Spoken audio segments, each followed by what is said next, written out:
एकदम खतरनाक घाम लागेछ आज चाहिँ। आज होइन 3 दिन भयो यस्तो घाम लाग्न थाल्यो। ए हा ए तल पो झुन्डेछ त त्यो त अन्त।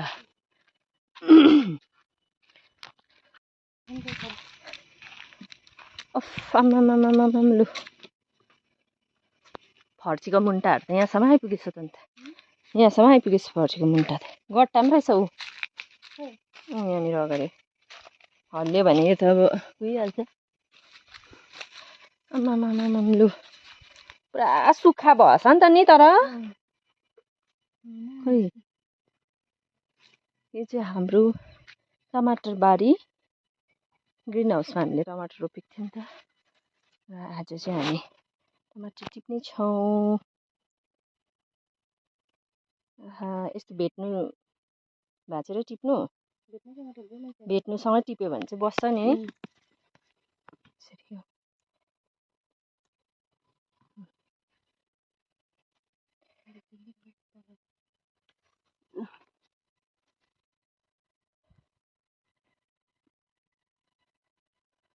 मेहनत गऱ्यो भने फल त पाइन्छ, जाँगर चाहिँ चल्नु पर्यो कि कसो।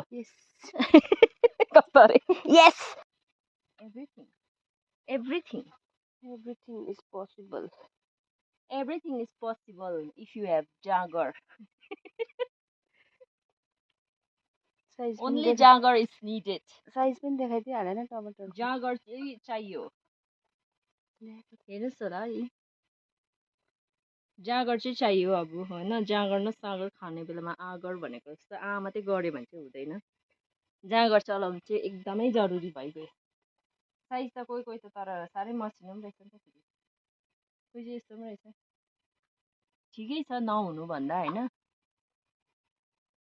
लु यिनीहरूमा तर अलिक पानी हाल्यो भने फेरि हुने रहेछ हौ नि। फुल्दै रहेछ नि त पानी चाहिँ हाल्नुपर्ने रहेछ पुरा। डोरी पनि त पुरा उयो भएछ हाम्रो। पाइपले पिचकारी पार्नुपर्ने रहेछ नि। यो त यी केले खाएछ भने आधी पिल्टो भएछ। होस् यो छोडिदिउँ यत्तिकै। किराहरूले खाएको होला हौ। किराले खाएको होला हौ। लु उम्रेस। यो चाहिँ एकदम घरमा हामीले ग्रिन हाउसमा रोपेको टमाटर चाहिँ यति फलेछ हो। अनि यसपालि चाहिँ दसैँको लागि हामी टमाटर नकिन्ने